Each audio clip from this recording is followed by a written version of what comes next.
Springtime is a great time to hit the UP woods and search for wild edibles. This is perhaps the most treasured of all wild things in the woods. I sent the camera gear out with the 906 Outdoors Turkey Brothers for some springtime hunting action. 9 million acres of forest, 1,700 miles of continuous shoreline, 4,300 lakes, 12,000 miles of streams, more than 300 waterfalls, 15 counties, 2 time zones, and 1 area code. Welcome to the Upper Peninsula. Welcome to 906 Outdoors.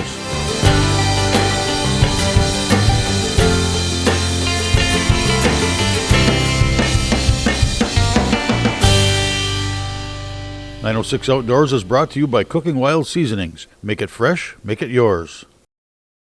Need I say more? So it's springtime, which means morel season. This is a yellow morel, or Morchella americanum or americana. When we're morel hunting, we're looking for trees. It's not about looking at the ground everywhere. You've got to narrow down your focus because they only work in symbiosis or ectomycorrhizal relationships with a living tree for so long. Then as that tree begins to die and decline, it puts off what we think of as a mushroom, which is the fruiting body, and it puts out those spores looking for a new host. Now this is an ash tree. It's starting to show a little bit of decline, but not a whole lot. And that's good because the first few years it's in decline, it's when it puts off the most. You will find them around dead trees or trees that have a lot of the bark falling off, but generally speaking, the first year or two, whenever it begins to shed its bark, or before that even, is when you get the most off of them.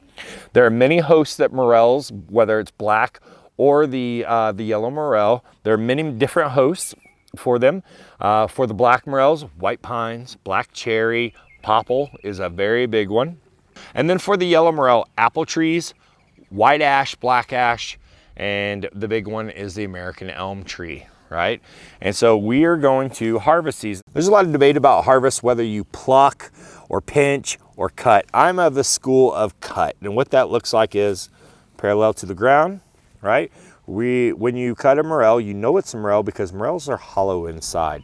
You see this cavity here? This cavity, you see, is completely hollow. If there was a piece of tissue that joined across solid right here, and these look more like brain folds than deep pits or hidnums, right? It would be a different kind of mushroom, obviously, and it would be either the Verpa bohemica, Verpa conica, or if it looked like a brainy mass, that's Geometra esculenta. Some people mistakenly refer to those as the beefsteak mushroom, which is actually a different kind of mushroom. Beefsteaks are red and they cut and bleed, and they grow on oak trees in particular. But this is perhaps the most treasured of all wild things in the woods. If you weren't aware of this, more people search for morels every year in the forest than hunt turkeys, which I think is an absolutely awesome thing. So head out to Upper Stop and see what you can find, eh? 906 Outdoors is brought to you in part by Blades Bait and Tackle, your year-round connection to fishing bait enoch. So it's still springtime. We're headed out to the forest and we're going to harvest wild ramps, or Allium trichoceum. And it is a delicacy known the world over. They occur virtually throughout the eastern U.S., from Canada to Georgia or Florida. And they've been eradicated in many areas, both through human consumption and over harvest. The dairy farmers used to spray these and get rid of them in their woods because the cows love them and they eat them and it would taint the milk. Same thing with the beef. So they would literally eradicate them. And so they were, for a long time, harder to find, and they're really making a comeback now. It's one of America's favorite wild foods. And we're gonna go out and harvest them. And I'm gonna teach you how to do it sustainably so that you can not only pick spots year after year, but your children can enjoy those spots as well. They have many different names: ramps, ramp sons, wild leeks, leeks of the forest, all mean the same thing. Ramps kind of specific about their soil. They like nice loamy soil, much like maple and oak and a lot of elms and ash, etc. We're gonna harvest the bigger, fatter ones in particular. Some of these are starting to put off their flower spikes, which you can come back later in summer in a couple weeks and collect the seeds from these and propagate them yourself if you chose to. You will need to freeze or vernalize them first. They need to go through a cold period before the seeds become viable. So what I'm doing is just kind of clearing the debris so I don't have any sticks or anything in here, and I'm not chopping any. That's one of the bigger parts of what I'm doing. I don't want to actually cut any. But I'm gonna come out, maybe a shovel width. This is my little favorite shovel to use in the woods. Then I'm gonna try to work my way underneath of it. And here we have beautiful wild ramp. So this is harvested bulb and all, which is a way to harvest it. Every bit of this is edible with the exception of the flower spike. These leaves taste like a garlic mustard green with a sweet onion bite. The bulb has a very sweet onion meets mild shallot, so it has a hint of garlic, but it has a very pronounced sweetness thing going on. It's a delicacy that is very hard to describe, and I personally prefer this to every other onion. What's awesome about these guys is you can harvest them, preserve them easily for later, simply by taking this bulb and putting it in your freezer. It's that easy, right? Or you can saute them, same thing with the greens. You can make a delicious pesto out of these that's second to none. You can make an amazing sriracha or hot sauce out of them too, and there's great recipes online for that. One of the overlooked parts of this plant is the roots. The roots of all onions and garlic are actually edible, and they're delicious. One of my favorite things to do is make deviled eggs, and then I take those roots and I just make like a little nest on top, and it looks cool, but it has a pronounced delicious bite. And once people realize that the root's edible too, you realize you've been maybe throwing away the best part for a long time. So this is a way to harvest these, which is to dig them. There are other ways to harvest them. You don't have to take the bulb or all of the bulb. So what I'm gonna do is I'm gonna grab a pocket knife and I'm gonna show you an alternative way to do this, and this is much more sustainable. Number one, find a nice plant with good greens, right? And simply cut it off. This is absolutely delicious. There's plenty of onion flavor in there. Every bit of this is delicious with the exception of the flower spike. This is perfectly acceptable to harvest, right? An alternative is, now I'm gonna get another one and I'm gonna cut it below the soil line. I'm gonna take off a portion of it and leave a portion of the bulb to grow back for next year. This is fairly common practice as well. I like to dig them bulb and all because if they don't sell, I replant them. I replant them in the wine cap beds we make on our farm. After they've done their initial compost down, I put them in there, and now that's basically a beautiful garden bed with this crop planted in it. And I do a 5-year cycle where I only hit one spot every 5 years, and I let it grow, and it's very sustainable. You could do it as frequently as every year if you were highly selective. One of my favorite ways to do it sustainably is I'm gonna dig this big patch, and all the little ones that I pull out, I'm gonna stick right back in there. Right? Everything that's smaller around than my pinky is going right back in. I'm gonna try to space them out kind of if you were looking at a die or dice from on top, like the number 5, right? So by the time I come back here in 5 years, that whole area is gonna be filled in, and we'll even increase into the other areas around it, and it will continue to spread. When I approach a big patch like this, I like to take a swath through the middle of it. So it becomes 2 patches that will grow together very rapidly, especially with me replanting. That allows that patch, which spreads through the roots. So what it'll do, and I'll dig another little bit here and we'll see this, is you'll see that these guys grow cesspitose. That's your Scrabble word of the day. That means that they grow central to each other, right? What they actually have is a little root, much like ginseng, at the end of them that connects them. And so they'll start to reproduce that way. And so when I put one in here, if it reproduces by 3, 4, 5, by the time I come back, that's sustainable. When you're harvesting your ramps, you need to watch out very carefully that you're harvesting ramps and not something different. Growing right beside them, many of the time you will find this. This is a trout lily, right? It has a little bulb at the end. It has white and red on it and a green leaf, but that's where the similarity is really in. From what I understand, these guys will make you sick. So you want to make sure that you absolutely have the right thing and that you've inspected all of the product to make sure that it is what it's supposed to be so no one gets sick. 906 Outdoors is brought to you by Race Driven, your source for premier power sports products. Morels might be at the top of the spring grocery list, but there's a lot more to shop for in the wild edibles section.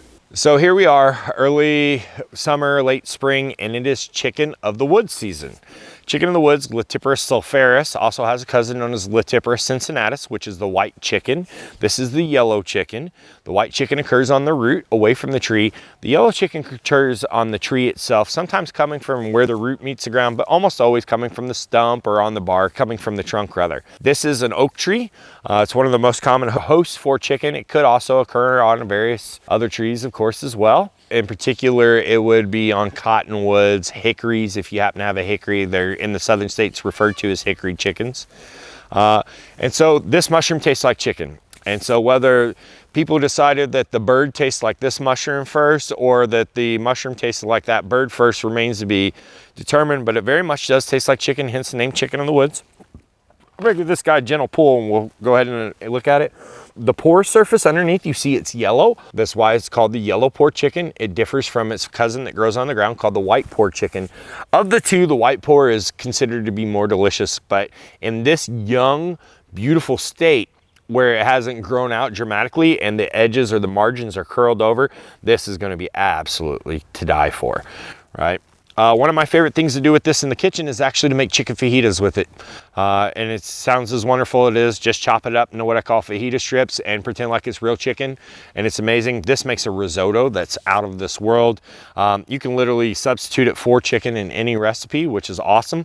It's even great on the grill. I particularly like it in like a fettuccine Alfredo and things like that as well. This is considered one of the easier mushrooms to identify. And that's because of its vibrant color, and there really isn't anything that truly looks like it. You see how massive this fruiting is, and that's kind of indicative. I wouldn't be surprised to just see like this little amount or that small amount over here.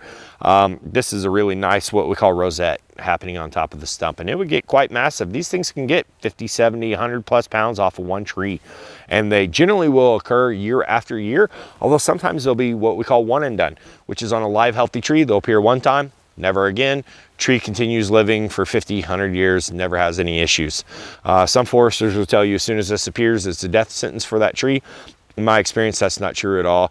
Wait and see what happens. And if it does come back year after year and it does kill the tree, well, now you have a wonderful resource in your backyard that's going to come back multiple times a year. I wouldn't be surprised to find more specimens on this stump about every 8 weeks or so. And we've just had a little bit of a warm, dry spell and then a heavy rain and cooler spell. And that's kind of nature's trigger for a lot of different mushrooms. So slugs have co-evolved with mushrooms forever. Many mushrooms, like the oyster mushroom, actually put off like an alcohol scent that attracts them. The slug comes in the mushroom and it crawls around in it, through it, eating it, everything. And it has that slimy, viscous surface. The whole time it's sitting there, it's getting covered in spores from the mushroom. Then it crawls off through the forest floor. And we've all seen what looks like the slug slime, glue, which almost looks like a clear layer of glue on the forest floor, on leaves, etc. And basically what's happening is it's gluing spores everywhere it's going afterwards. So it's spreading it. It's doing the mushroom's work in exchange for a good meal. And this has been happening right in front of us forever. So when you're harvesting this, one of the most important things when you break it off or cut it off is to look and see if there are wormholes in here. Right? If it's old and wormy, you don't want this. It's better off just to leave it there. And you'll see what looks like sawdust underneath these underneath these pores. And that's indicative that there would be worms in there as well. You are going to need a little bit of wash work because bugs love them as much as we do, of course. And this is a perishable food. You really only have maybe a week to 10 days at top end to eat this. Really cool fact, this is the only mushroom this works with. You don't have to cook this first. You can just freeze it. All the rest of the mushrooms, you cook first and then you freeze. This is the one mushroom you can stick right in the freezer and pull back out later, and it's just as good as when it went in, up to 6 months when it gets freezer burn. And so Chicken in the Woods, go out and check out your woods, go out to God's grocery store or the Uper stop and see what's out there waiting for you.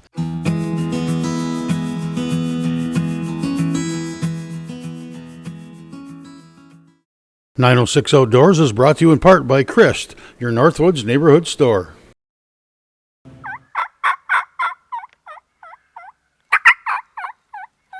There's a few things I've learned from filming turkeys. There's a big difference between getting them in close and getting a shot. They're never going to come in where you expect them, and they're not going to stop where you want them. Fooling a turkey into shooting range makes for an exciting hunt.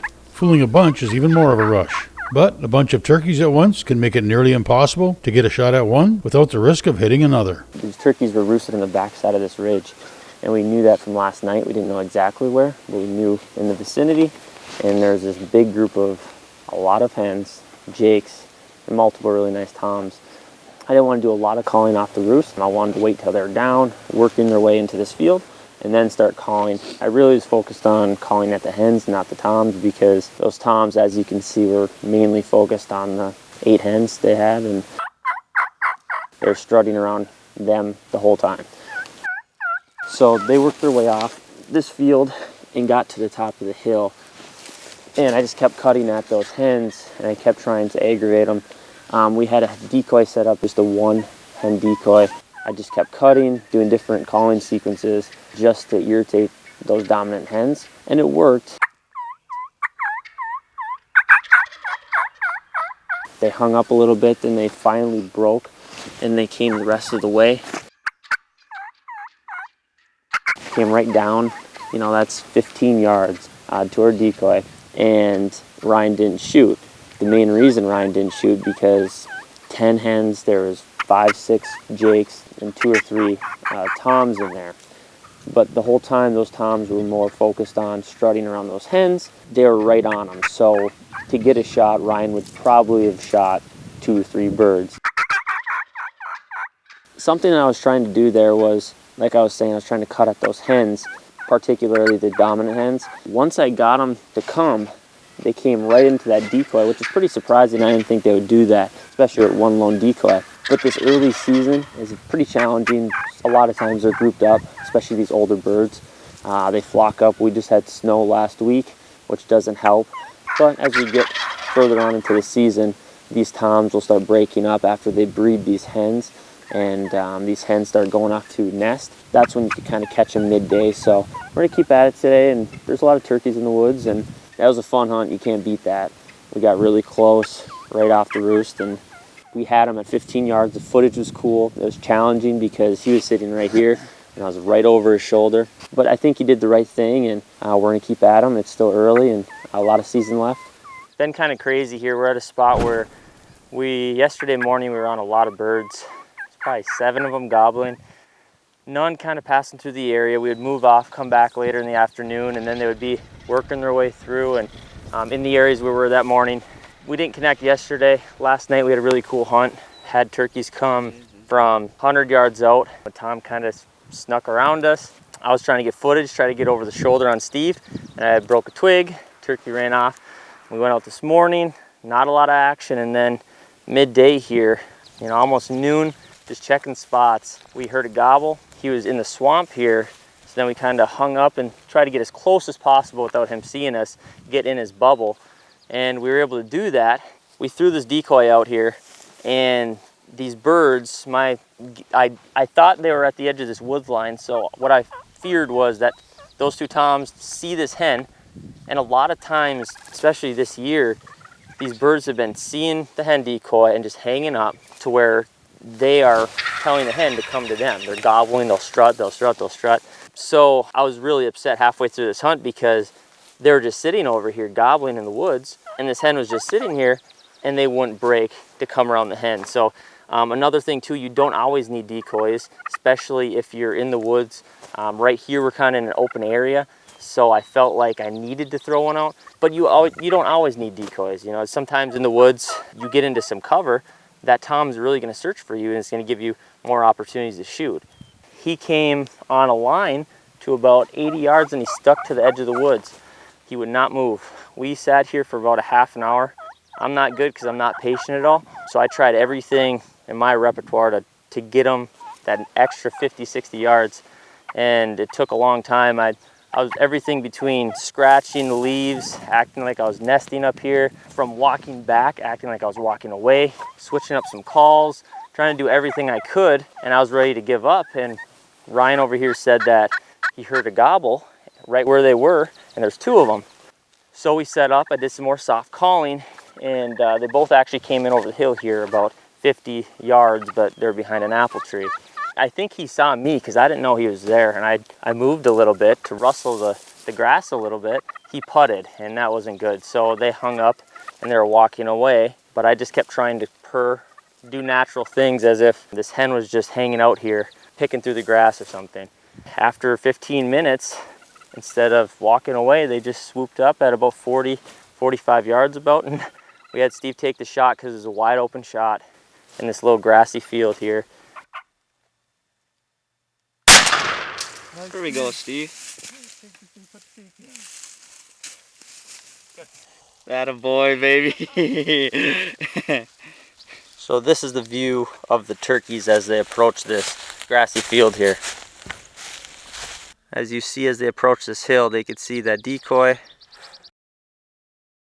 And And this is where the turkeys were when Steve was able to shoot.